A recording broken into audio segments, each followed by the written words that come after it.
like a bass guitar. Simmer down and mess me up. Tripping like I'm Jimmy at Woodstock. Drive me around and go right forward. Shivers down my spinal cord. Oh, oh, oh, oh. 'Cause you got me holding, holding. Even if I lost all my money, the zero runs deep on it. And I don't need to speak a single word. 'Cause you got me holding, holding. Even if my jokes sound funny, my tongue tied up on it. And I don't need to speak a single word. 'Cause you got me holding, holding.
deep in it, can't stop. I'm forever the one you call. Let's free fall. I'm so caught in this world, so lost deep in it, can't stop. I'm forever the one you call. Let's free fall. Good news, Toronto here. Extra, extra. Good news, Toronto. The world is ending. Good news, good news, good news. That's all they want to hear. This world is shit.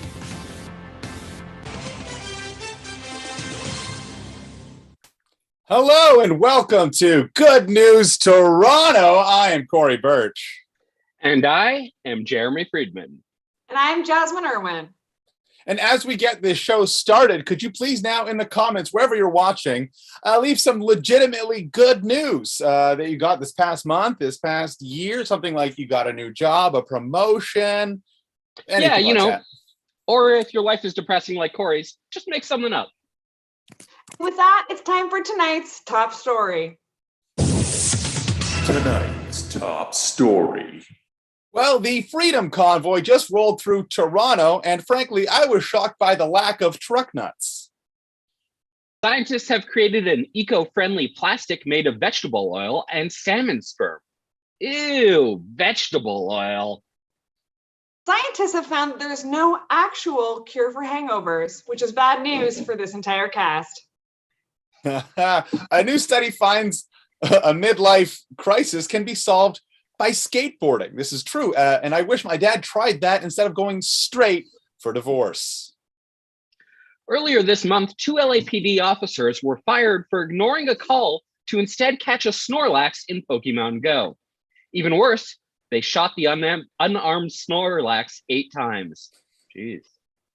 During a routine traffic stop, a Florida man was found to have coke and meth wrapped around his penis, which by all accounts is still a routine traffic stop in Florida. A 70-year-old man in India set a record for staring at the sun for an entire hour. Unfortunately, it wasn't his son, and the boy's parents had the man arrested. Winnie the Pooh is now officially public domain. But personally, I don't like to poo in public.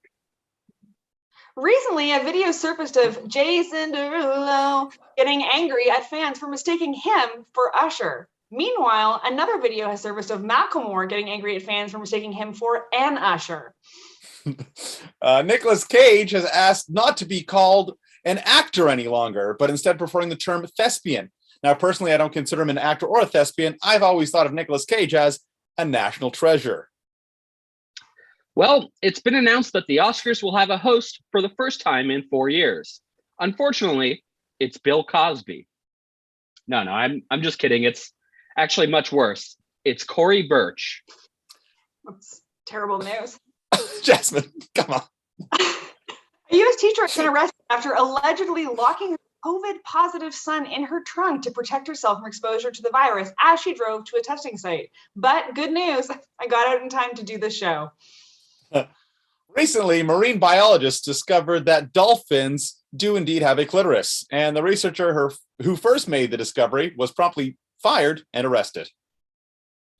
Lady Gaga has revealed that she and Salma Hayek had filmed a sex scene for House of Gucci that didn't make the final edit. In related news, I am going to kill the editor of House of Gucci. But not for the reason you think. He also left my sex scene on the cutting room floor. Tragedy for all of us. Neil Young removed his music from Spotify this week after Spotify refused to drop Joe Rogan and his vaccine misinformation podcast. I guess Young will still be rocking in the free world because you can still listen to his music on free on YouTube. Researchers find that based on their behavior, cats would be classified as psychopaths if they were humans. So don't even try to check if they have a clitoris. Yeah, how do you think I got these scars?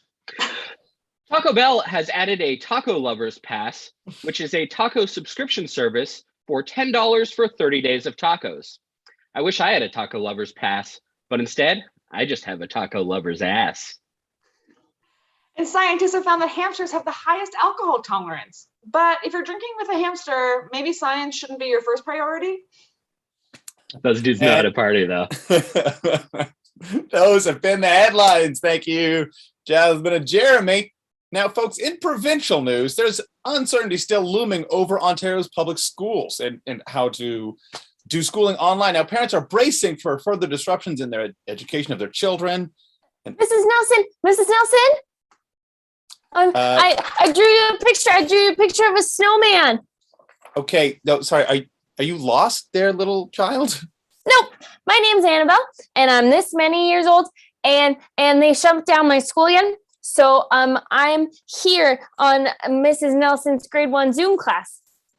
Okay, clearly a night school, but I think you're on the wrong call.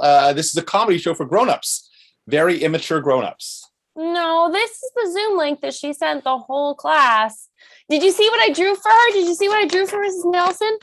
Yeah, that's a really great picture there, Annabelle. No, it's not. Don't patronize me. Okay. Tessa! Oh, this is Tessa. She's my bestest friend in the entire world.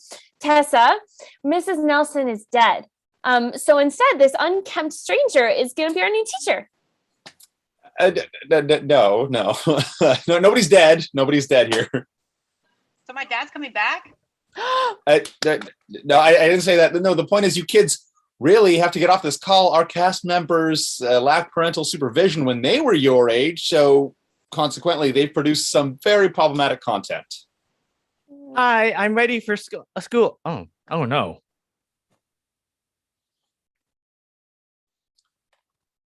Hi, Tommy. Our teacher, Corey, was telling us how my dad's coming back so my mom can stop writing letters to men in prison. Oh, wow. God. No, That's not our teacher. Okay, yeah, thank you. I'm not the teacher. That's some sort of second grade beta version of Ryan Seacrest. Okay, come on. That's not nice or even topical.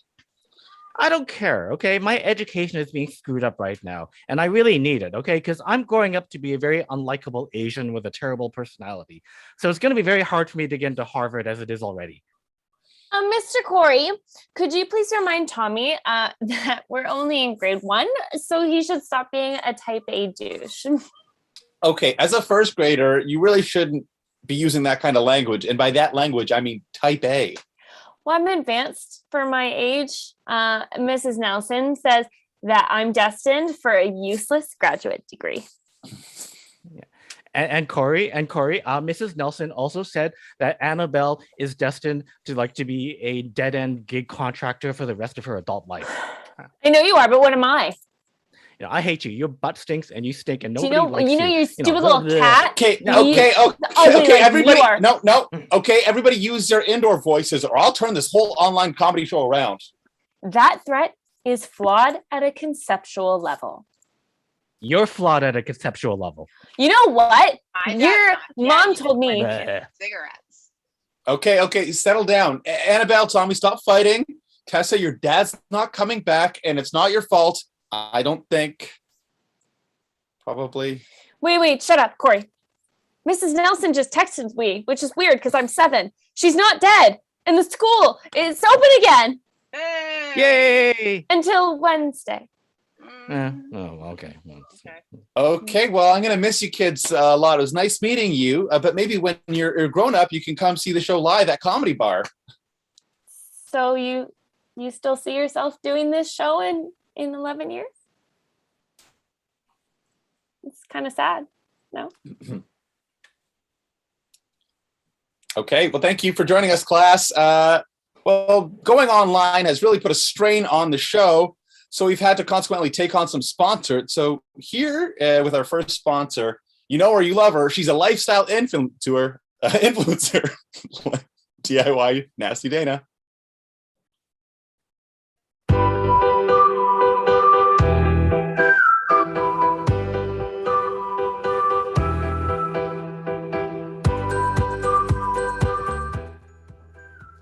Hey guys, it's DIY Nasty Dana. Is anyone even still on YouTube anymore? Look, I know I've been away for a year, but I want to let you know I'm fine. I'm just mentally ill. But y'all, it just turned New Year's. And I was going to work on myself and become a better person this year, but it's not the vibe. Self-care is out. Self-destruction is in. Like, I'm tired of being a good person, okay? It's so hard. Like, I'm in therapy for what? For Dr. Ellen Bernstein to tell me that I'm closed off and afraid of vulnerability? I already knew that. I'm a Scorpio. So we are now entering our villain era.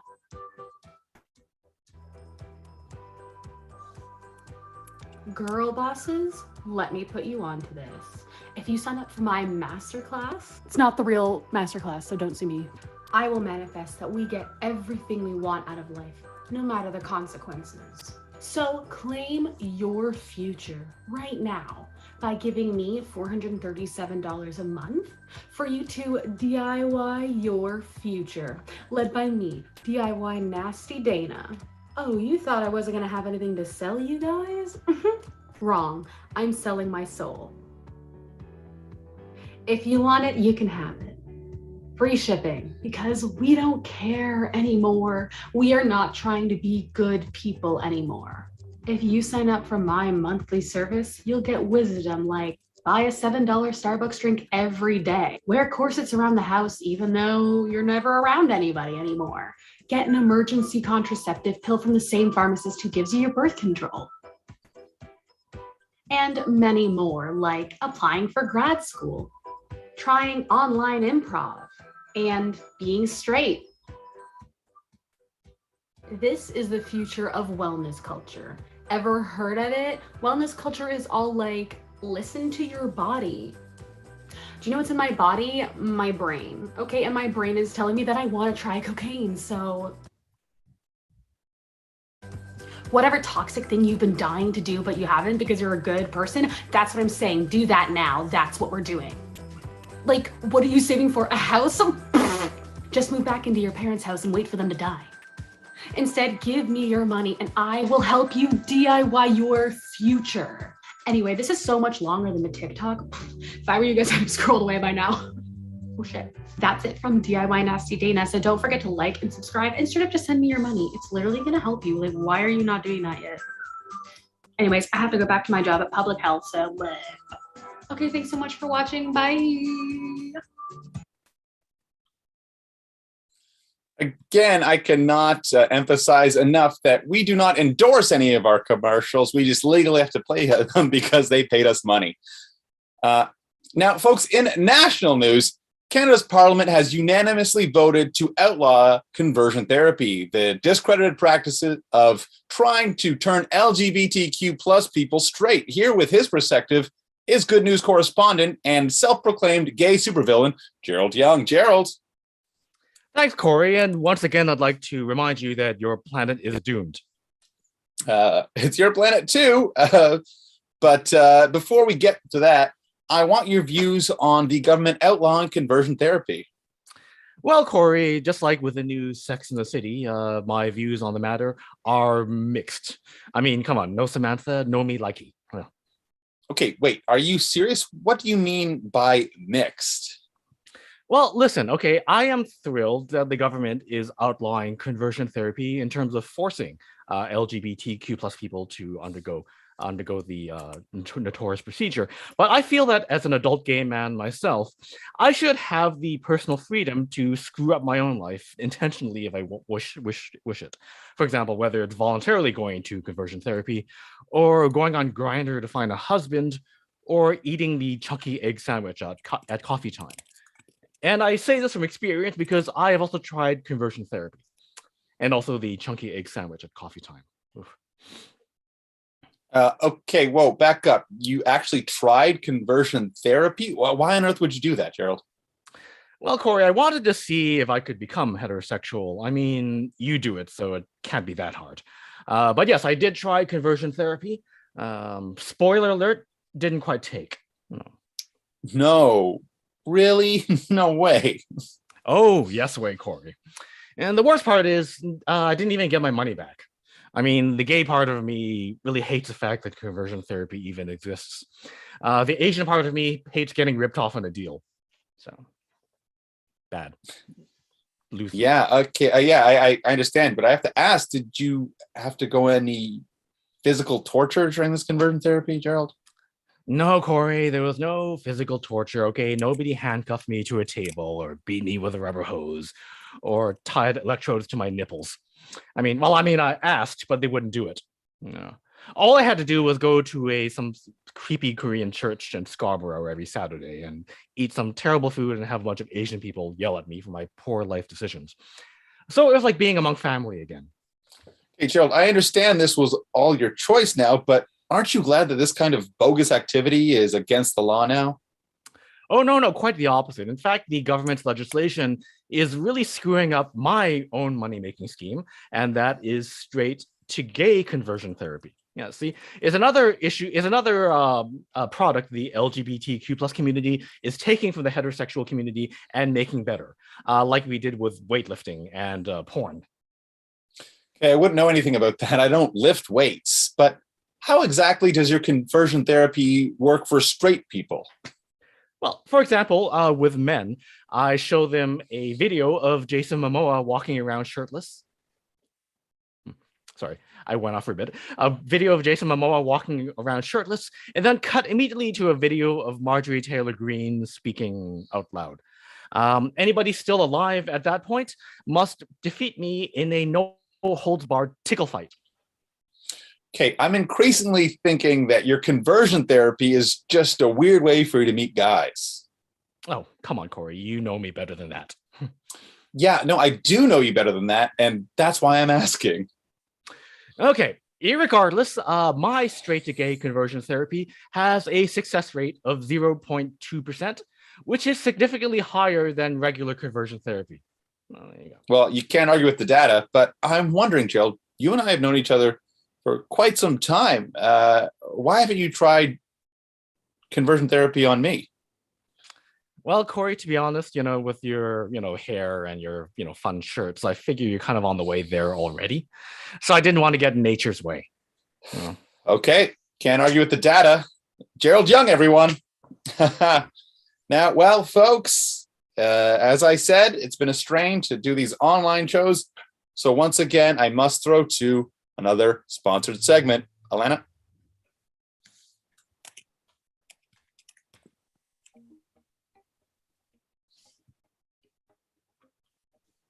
Hi, I'm Marjorie Taylor Greene. You might know me as that woman who exposed the fact that the plane that crashed into the Pentagon on 9/11 never actually existed, or that Hillary Clinton was in fact the person who murdered JFK Jr., or that the California wildfires were actually started by Jewish space lasers. But this one, this is gonna kick the crap out of you. I'm here to tell you about ivermectin. Recently, one of your own, a patient at a hospital in Windsor, Ontario, tried to take ivermectin, innocently snuck it into his hospital room, and your government confiscated it because your government doesn't want you knowing about this fast and effective horse treatment, all right? They think it's not safe. Well, you know what's not safe? Vaccines, because everyone knows that vaccines are murder, whereas horse pills, those are Jesus. Yeah, the drug has side effects, but if it can clear up worms, then it can certainly get rid of this common cold thing we got going around that may or may not have killed millions of people. Imagine the possibilities taking ivermectin. You could share DNA with the same things that you ride around shooting poor people on. I know we've all missed the little things in life since the communist shutdown, like punching strangers, kicking babies, drinking rosé all day until you pluck up the courage to go and tell people in low-paid jobs it's just that they're not working hard enough. We all have the same 24 hours in each day. Shout out to my girl Molly May. But thanks to ivermectin, I can get back to all of that now. Now, I can't stop spitting in people's mouths. Now I can go back to my true passions, like auditing children's hospitals who claim to be treating gun victims when really we all know that they're actors paid by George Soros. Thanks, ivermectin. This medicine is not guaranteed. The drug can cause adverse side effects in humans, such as dizziness and nausea. In some cases, it can lead to overdose and death, as well as to hallucinations and seizures, and believing in pizza pedophiles. Since Canada is full of a bunch of commies, I'm not allowed to show a gun in this commercial. So instead, just to show you how serious I am about family values, here's a sword. I'll protect you. I'll protect y'all. Merry Christmas. Yeah, I know it's February, all right? What are you, snowflakes gonna tell me I can't say Merry Christmas anymore? Huh? Talk to your local Joe Rogan and ask if ivermectin is right for you.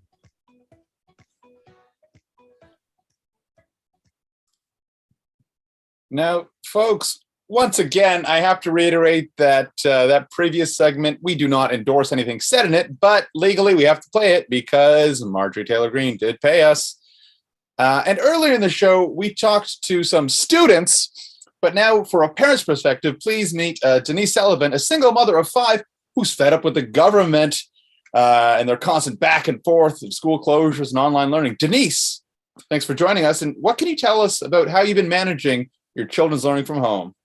Hey, Corey, call me Captain Sullivan, please. Sorry, Captain, I wasn't informed you were in the service. Look, I'm in the service of these children, okay? You can also call me ma'am. Sure, ma'am. I understand you've developed a unique at-home learning style for your children. Would you care to share with our viewers at home? I just want to tell you right off the bat, I wasn't always like this, young feller. You know, in the early days of Operation Keep My Kids Literate, aka the pandemic. You know. Mm-hmm. Yeah, I get it. Yeah, I get it. I understand. Yeah. Yeah. Well, look, it was all nice at first, and it was see how much they can take and learn at their own pace and all that crap, you know? But after they kept getting sent home over and over, I thought, look, something needs to be done, okay? So I began doing some research. You bought some teaching at home books, or? Hell no. I started reading The Art of War. And before you ask, both Sue and Machiavelli. Thank you very much.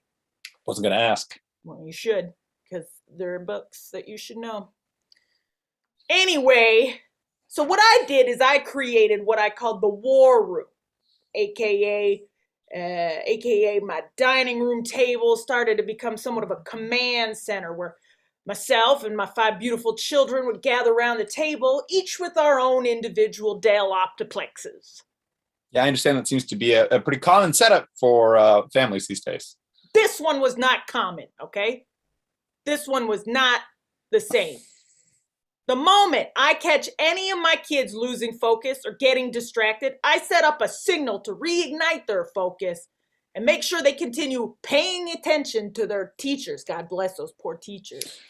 Okay, interesting. What signals do you use? Okay, I started with something simple. I rigged their water cups with a small charge, so if they stop paying attention, the cup shoots up in the air and splashes water all over them. Okay, well, aren't you worried about electrocution?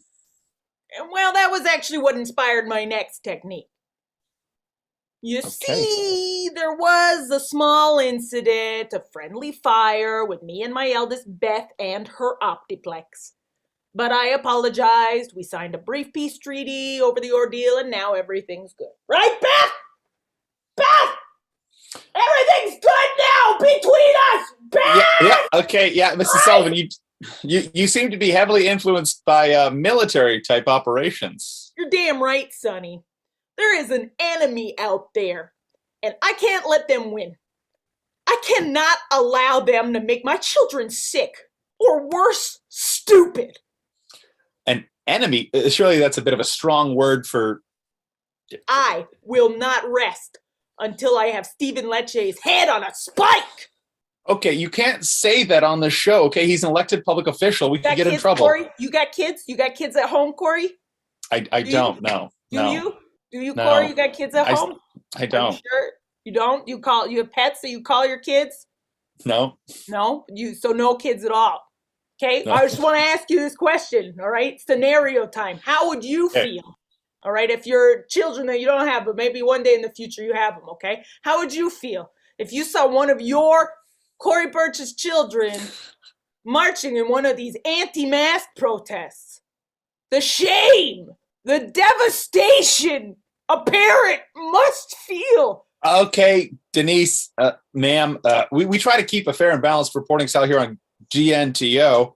Perhaps you can tell us more about the technique, maybe the next step to your home learning style. Okay, all right. Well, look, so if I catch them misbehaving, I'll move them and the DO, that's Dell Optiplex, into the dog pan, which I have relabeled. You see the sign over there? I don't know if you can see it very clearly. Yeah, I see it. Relabeled the pen of wrongdoing, or POW for short. Hey, I'm sorry, you're putting your children in a POW camp? Corey, kids love camp. Okay, I also put Raffi cassette tapes in there and I put them on repeat. And, I just like them to really contemplate and think about what they've done while they're a POW. Charlie! Okay. Charlie, This wait! is No, wait, this is Charlie! Hang on, this is important. truly Charlie, disturbing. where'd you put that pencil for when the tape messes up? Okay, this is bad. This is disturbing. What do you mean? You think, okay, look, this isn't bad, all right? You should see the setup I got so I can clockwork orange my kids with videos of Doug Ford sweating. That one's up in the attic, though, so I can't put that on the screen here, Listen, can we wrap this up? Because the kids' daily death march is happening at about 2100. We're coming up pretty close to it if we could be... Hey, Mrs. Sullivan. Captain! No, I'm not going to do that. Okay, Mrs. Sullivan, quite frankly, I'm appalled at all of this, okay? You promised that you'd be sharing some unique learning program for parents struggling at home, but instead you've been just torturing your children and you're telling us about it? Look, I've been torturing them? You think I've been torturing them? Let me get this right. You think I've been torturing them? Okay, look, since the start of this whole damn thing, the government's been winging it more than Colin Mockery on that Do Some Lines show. They were in and out of school more than this dated film reference, okay? We've gone through this whole, is it a cold or are my children gonna die of COVID? So many times now, I've lost count. They can't see their family members. They haven't seen their friends' unpixelated faces in months. I hear them cry at night, Corey, and there's only so much a mama bear can do before she takes action into her own claws, Okay, surely there must be a better way than torturing your children. Look, it's structure, it's discipline. And by the way, the kids don't mind. They're becoming upstanding little citizens. Aren't you, kids? Kids? Oh, crap. Yeah, I forgot. This recent snowstorm has been perfect parenting weather. Yeah, I guess you put them to work shoveling or something. Nah, better than that. I made them do a polar bear dip in the backyard pond before this interview. So I should probably go thaw them out now. Okay, thank you, Mrs. Sullivan, everybody. Great.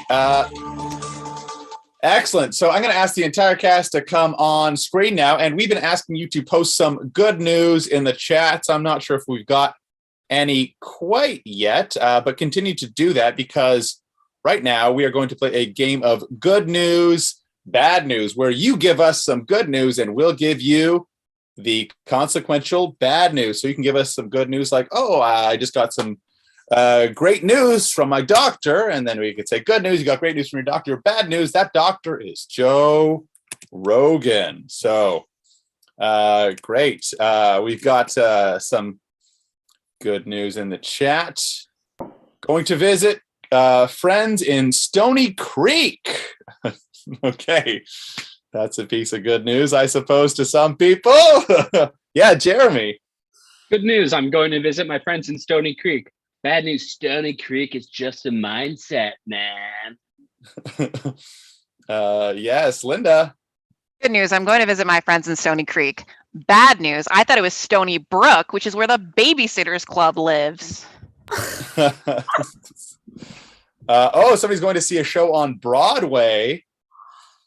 Good news, going to see a show on Broadway. Bad news, it's Cats. That was Gerald's The joke. movie. Yeah, great. Linda, yeah, go for it. Good news. I'm going to go see a show on Broadway. Bad news. It's about Hamilton. That's a double burn. Yeah, Jeremy. Good news. I'm going to see a show on Broadway. Bad news. It's Hamilton now with an all-white cast. Yeah, perfect. Okay. Good Bree. news. I'm going to see a show on Broadway. Bad news. To recoup for all of the losses over the past pandemic and stuff, they've actually got us sitting on top of each other's laps for the performances. Okay, I got. What's the bad news? Everybody's got COVID. That's the bad news. Yeah. Somebody's agent called them. They got a call from their agent. Good. Yeah, pretty go for it. Good news. I got a call from my agent. Bad news. It was the FBI. Yeah. Bree was part of the January 6th. Yeah, Jasmine. Good news. I got a call from my agent. Bad news for the Che Diaz spinoff. Yes, Linda. Good news. I got a call from my agent. Bad news. They were telling me to get ankle surgery. They're too wide. Yeah, Gerald. Good news, you got a call from your agent. Bad news, you've been offered the post of Good News Toronto. Jeremy. Good news. I got a call from my agent. Bad news. It's for all-white Hamilton. Allie? Good news, I got a call from my agent. Bad news, he doesn't see this going anywhere and he dropped me. Yeah, Bree. Good news, I got a call from my agent. Bad news, the breakdown is for a larger woman, but not crazy too large. That's an actual breakdown I got. Oh my God. Okay, we got one last piece of good news. I found some money on the streets. Bad news, it was a loony. Yeah. Yes, Linda. Good news, I found some money on the streets. Bad news, I promised my mother I wouldn't make money this way anymore. Yeah, Bree. Good news, I found some money on the street. Bad news, it was a Ukrainian currency. Allie. Good news, I found some money on the street. Bad news, I dropped it earlier so I could find it later and feel something.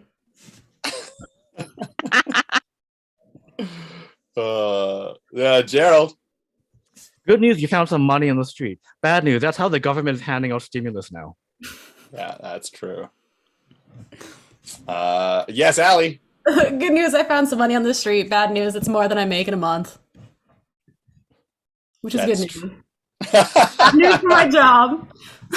And that has been good news, bad news, everyone. Thank you. Okay, thank you, Corey. Okay, now I'm Gerald Young. Oh, we can't hear you, Linda. I'm Linda Julia Bellucci. And I, Bree Watson. And now it's time for our award-nearing segment, WTFTO.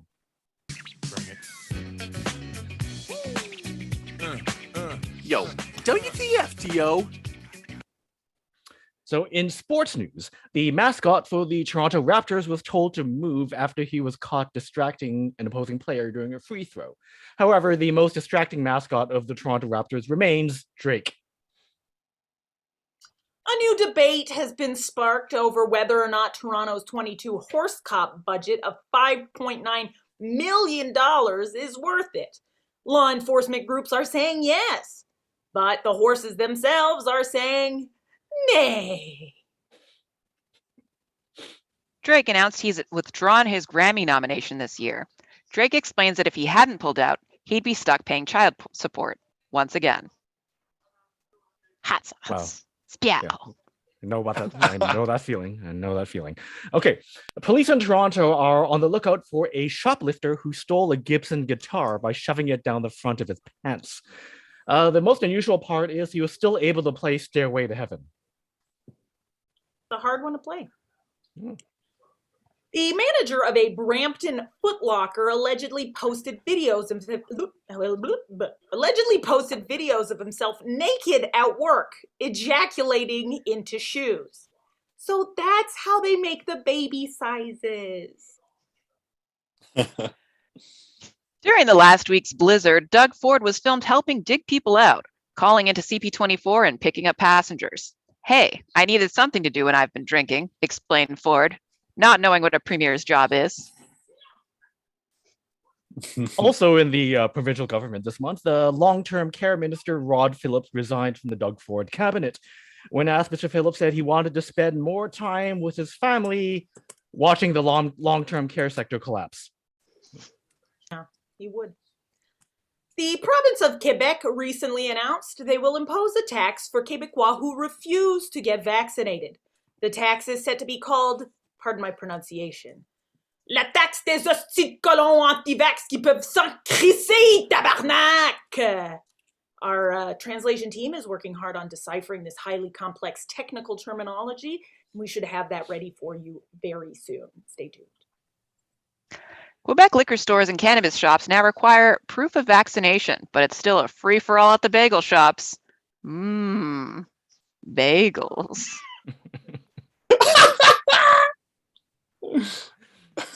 Okay, that sounded dirtier than it had to be, I think. But a Calgary restaurant has been fined for accepting dog photos as vaccination proof. So I guess this restaurant is going to be in for some rough treatment. Well, speaking of rough treatment, that's all for WTFTO. And our next segment is once again a paid segment from our sister show, Bad News Oshawa. Hit it!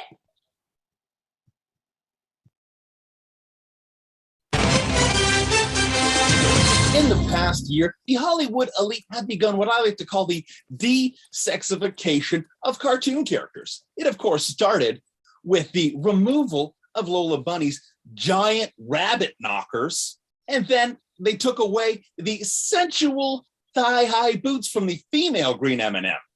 But that's not what I'm here to talk about today. I'm here to talk about the de-sexification of one of the most sexual cartoon characters in recent history, the de-sexification of one Julius Pringles.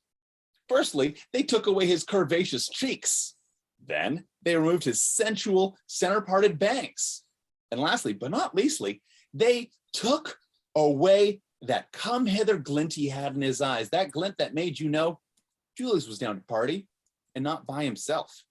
Now he's just some lifeless drawing that for a drink. Gross.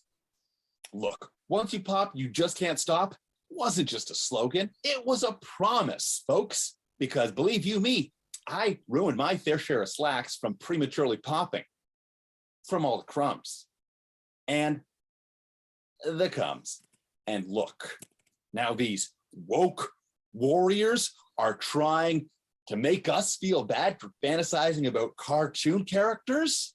What's so wrong about me wanting to play basketball with Lola Bunny's giant knockers? You're telling me that I'm weird for wanting to knock boots with a female M&M wearing boots?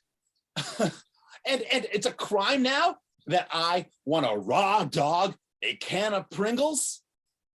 Look, if you're saying that wanting to squelch private parts with a cartoon character is so wrong, then I don't want to be right, unless it's right inside of a Pringles can.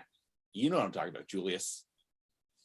For Bad News Oshawa, I'm Cucker Tarlson. Wow, that guy was weird for sure, but pretty good looking, I might add, especially with that center part. Anyways, folks, on to some lighter news. NASA recently deployed the James Webb Space Telescope, and here to tell us about it is NASA scientist Dr. Stanley Horph.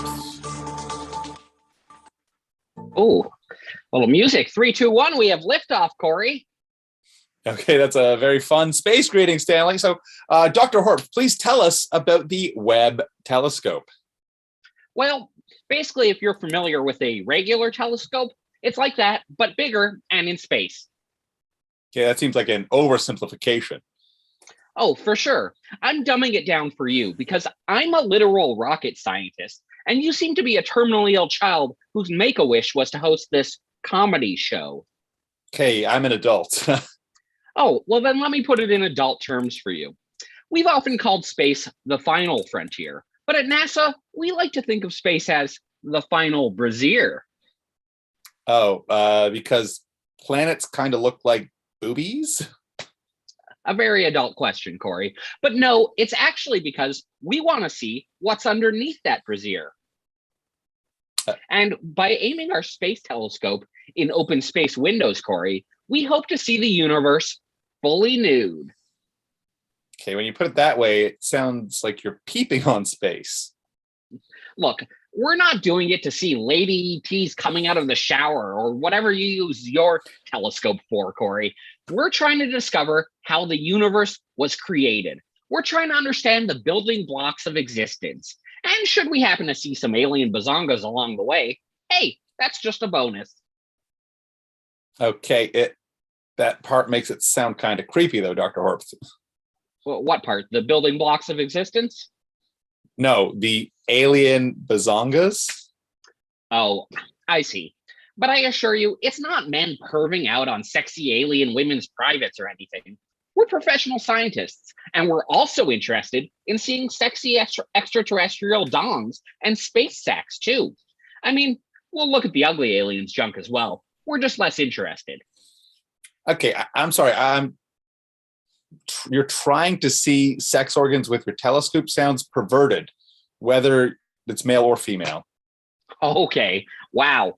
Maybe before you try to cancel me, and by extension, all of science, you should take a look at yourself. Because it's not just male or female aliens, Corey. Space doesn't adhere to your binary view of the universe, except maybe binary stars. See, at NASA, we believe space is inhabited by creatures with and without genders that a simple, closed-minded, dumb individual like you couldn't even imagine. And we want to see all their genitals. Okay, I just don't understand why you aren't using the telescope to study regular space things like black holes or whatever. Oh, we do that boring stuff too. At NASA, we like to say we study everything from black holes to brown holes. Okay, great. But I'm sorry, I'm not a scientist. What exactly are brown holes? They're buttholes, Corey. We really want to see some alien buttholes. Okay, I guess you could say you're trying to study Uranus. Seriously? Grow up, Corey, okay? I'm not a child like you. I'm a scientist. A horny space scientist. Okay, NASA scientist, Dr. Stanley Horp, everyone. I'm horny and I like space. Great. Now, we've got some news from the entertainment world. Jasmine Irwin, I hear that TVO has got some new programming. You want to tell us about it?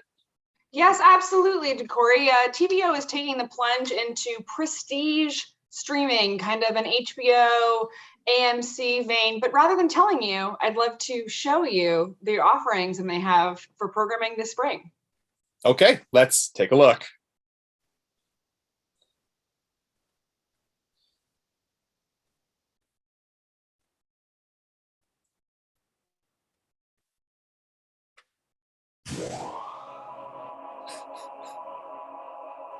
Hi, Corey. I'm here with the good news about some shows coming up this spring.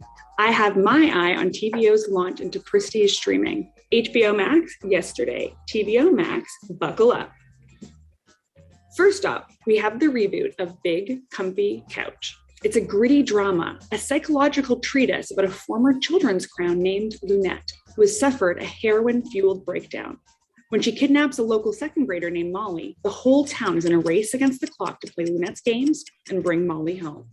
And for folks who are into the kind of dystopian, apocalyptic wave of shows coming out recently, you know, your Station 11, your Yellow Jackets, we have Mr. Dress Up. In this case, he's dressing up in a hazmat suit And his tickle trunk, well, that's full of organs that he's harvesting to help the bunker people survive the nuclear apocalypse. Next on the slate, we have Pengu, fan favorite. This is reimagined as a gritty drama that shows the race against global warming for Pengu and everyone he loves in a rapidly melting South Pole. Now, I don't want to spoil the pilot, but I will tell you that I cried for 3 days and now I am a raw food vegan. Carly Rae Jepsen is playing the role of Pengu and Kiefer Sutherland is playing the role of climate change. And there is a lot of buzz building for Nanaland. It's a gritty drama, a police procedural in the vein of Mare of Easttown. Mona's Nana is missing, but will Mona be able to join forces with the local drug cartel to Nasa Pipo this Nutter Matter? Only time will tell. Next on the docket, we have Popular Mechanic versus Kids, PMK. It's a gritty drama-infused reality series where robots fight children. There's not much more to say about it. It's a fairly straightforward premise. Alicia Cuthbert is coming back to host PMK. Jay Burkell's found it too violent. And finally, we have the agenda, XXL. Word on the street is that TVO was unable to buy Steve Paikin out of his contract, but they've adapted the show from a news magazine into, you guessed it, a gritty drama.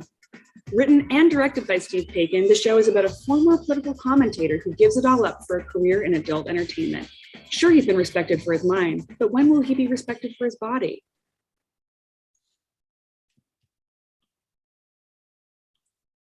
All right, folks. I don't know how any of those can actually air on TVO. So hopefully they never come to fruition. But I don't want to leave this news about Ontario schools on a bad note. So here's some positive news in that realm. With the rise of online learning, a new generation has been introduced to the music of Sharon and Bram. So here to talk about their new iconic rise to fame, please welcome Sharon and Bram. Hi, kids. Let's start off with one of our classic songs. You ready?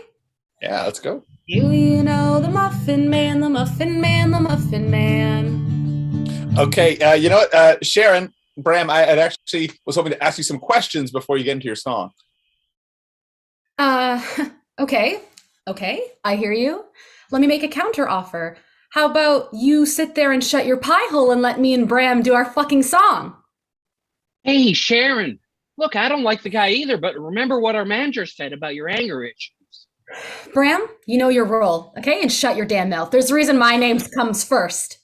I'm sorry, Miss Sharon. Yeah, and you Joel McHale-looking asshole.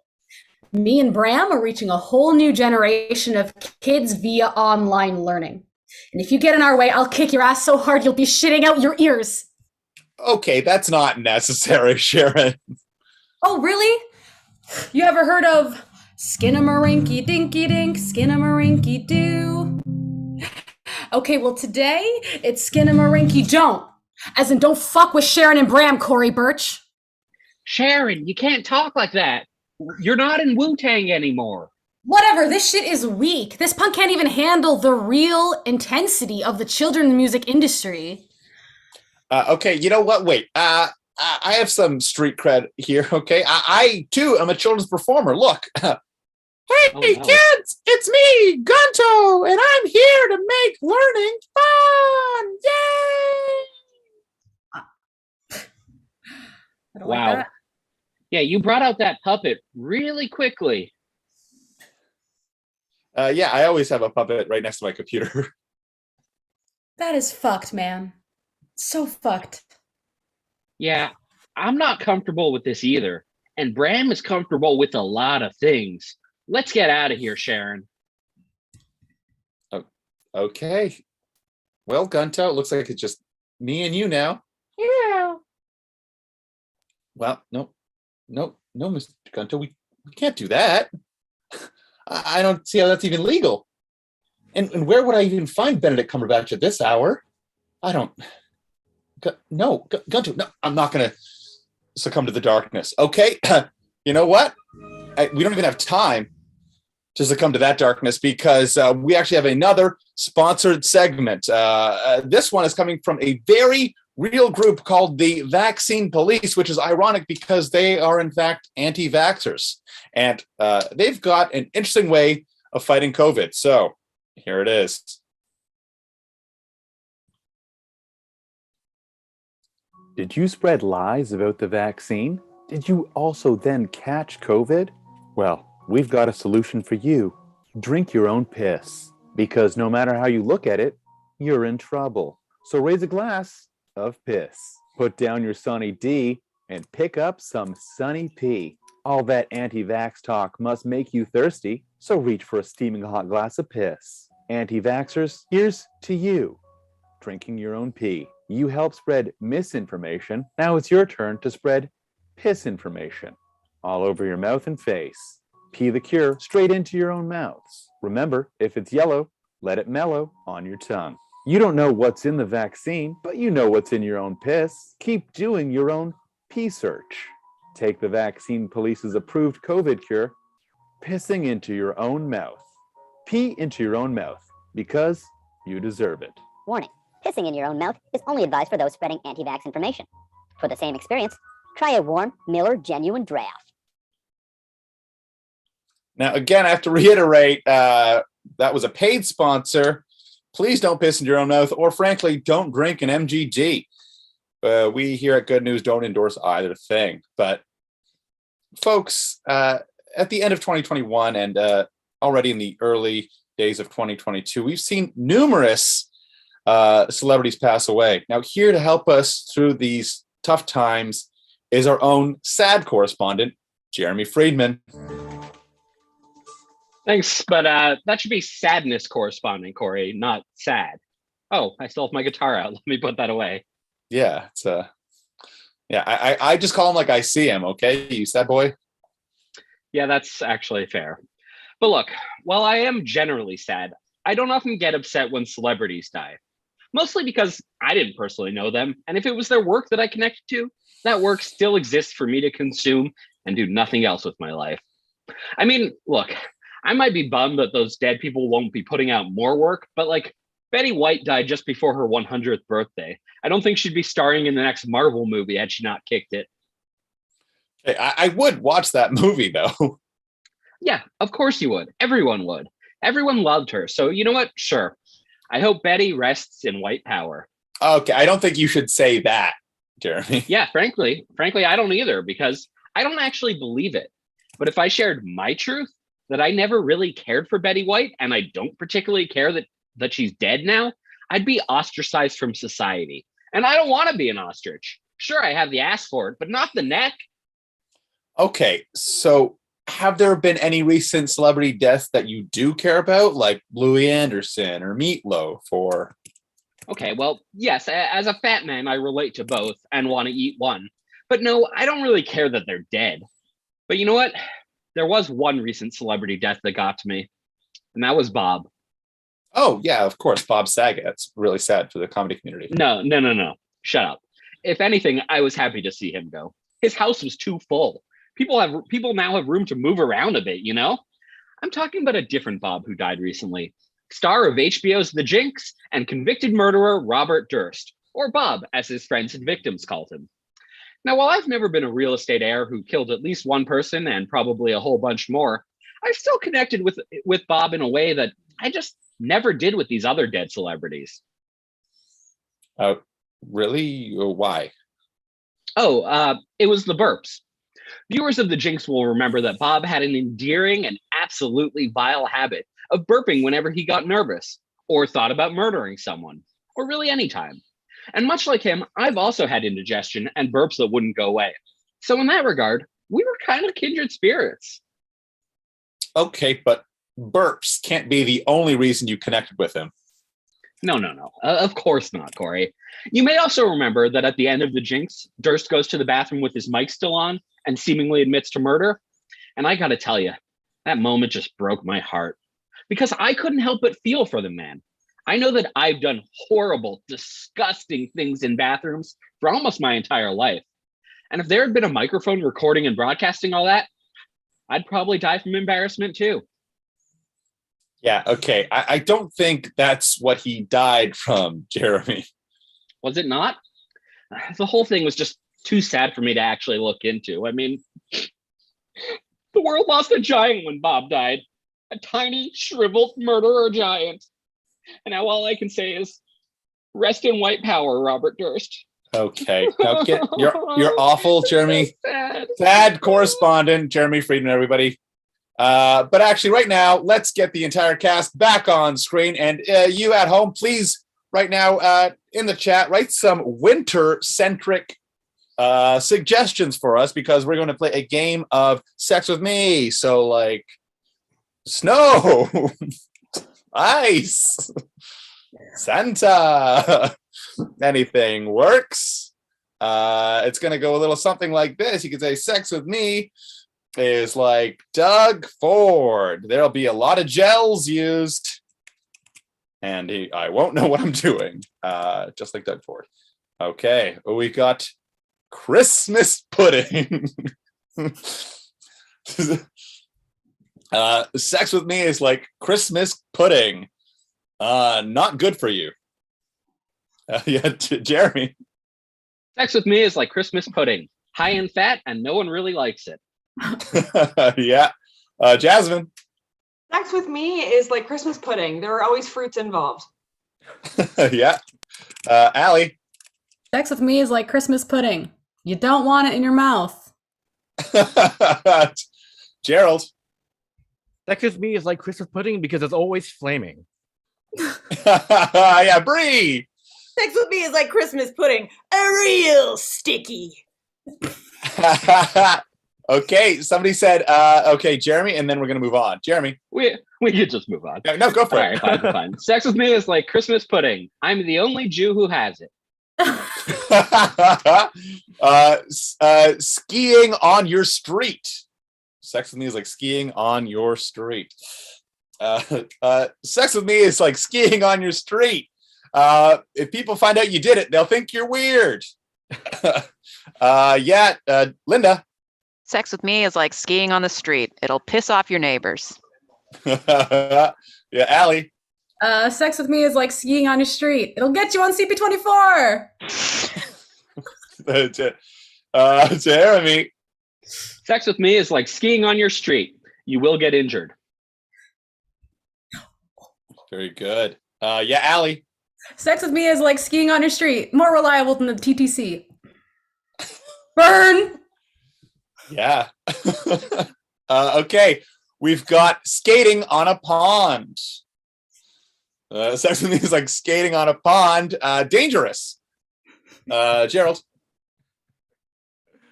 Sex with Me is like skating on a pond because there's usually, because people die in holes every year.